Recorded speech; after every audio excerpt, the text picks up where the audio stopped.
Pessoal, vamos trabalhar agora com algumas questões relativas a essa parte de isomerismo óptico, que a gente já viu agora recentemente nas nossas apresentações teóricas. Vamos lá então?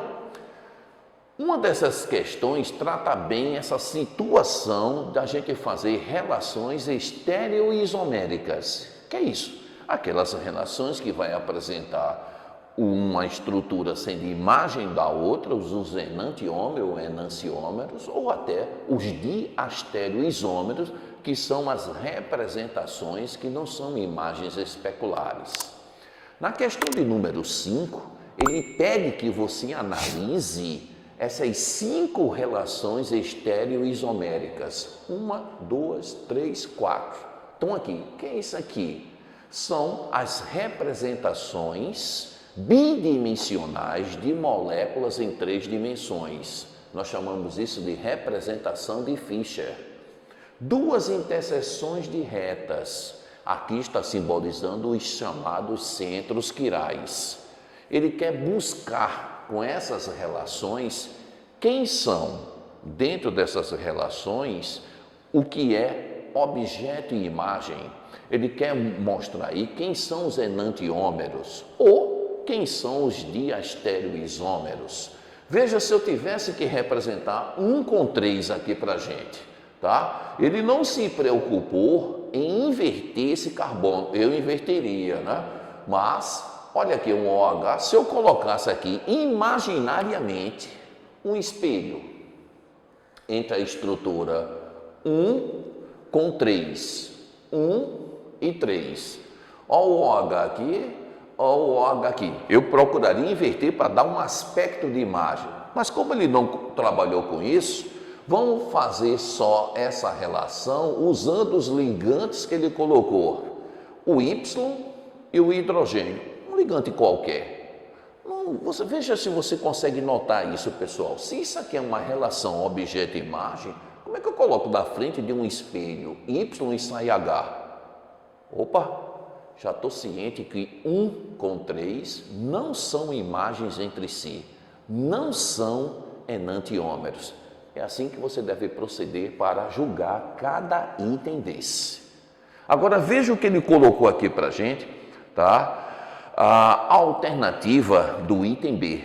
Os compostos representados por 2 e 3, tá? Então você teria aqui o composto 2 e agora o composto 3 aqui para a gente. Composto 2 e o composto 3.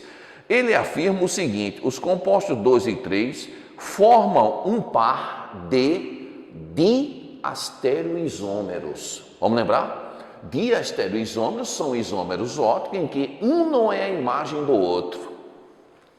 Quer dizer, se eu colocasse para comparar 2 com 3, que é o que ele está pedindo, aqui estão meus centros quirais, aqui estão meus centros quirais, ok.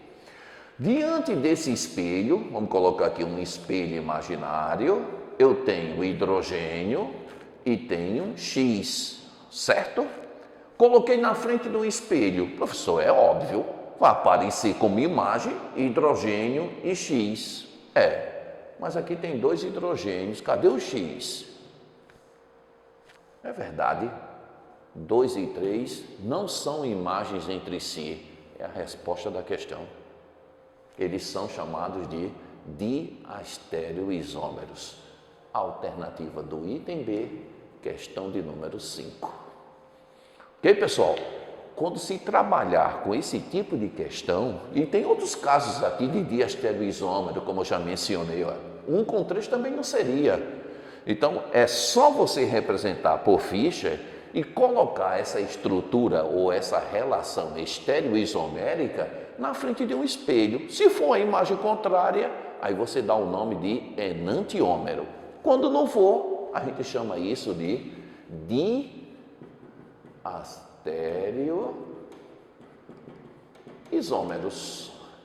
Isômeros ópticos que não são imagens entre si. E para a gente finalizar aqui, uma última questão que também se encontra no livro de vocês, tá bom? Essa seria a questão de número 6. uma questão até teórica. Ele citou aqui que em 1848, Louis Pasteur, estudando os sais de potássio e amônio obtidos do ácido racêmico, tá? Que é proveniente da fermentação do suco de uva, e ele fazendo esse tipo de estudo, nasceu o conceito de mistura racêmica. Opa, é sobre a mistura racêmica que versa essa questão de número 6 aqui. Vamos lembrar, quando você tem isomeria ótica, tem isômeros ativos e temos inativos. Mistura racêmica é uma estrutura que representa um isômero inativo. Por quê? Porque você mistura os dois ativos, o destrógeno com o levógeno. Se você misturar um que desvia para a direita com um certo ângulo, com o outro que desvia para a direita com o mesmo ângulo, só que simetricamente oposto, o desvio é nulo.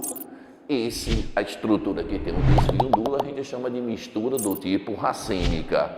Então, falando sobre mistura racêmica, essa questão propôs, né, que de acordo com o conceito dessa mistura, ela poderia significar o seguinte: a alternativa do item A, o composto chamado de butan-2-ol, isso é um álcool, apresenta 3 isômeros oticamente ativos, destrógeno, levógeno e racêmico. O erro, sabe onde é que está? Ele dizer que racêmica é isômero ativo, por isso que o item A está descartado.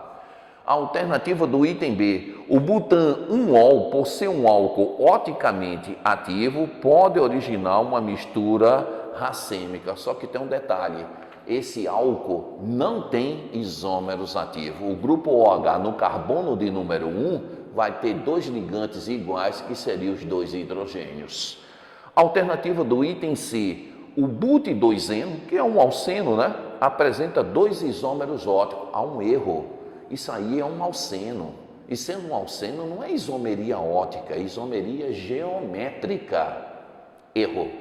Alternativa do item D, uma mistura racêmica é uma mistura equimolar de 2 compostos enantiomorfos entre si. É a resposta. Alternativa do item D. Valeu, pessoal, e até uma próxima oportunidade.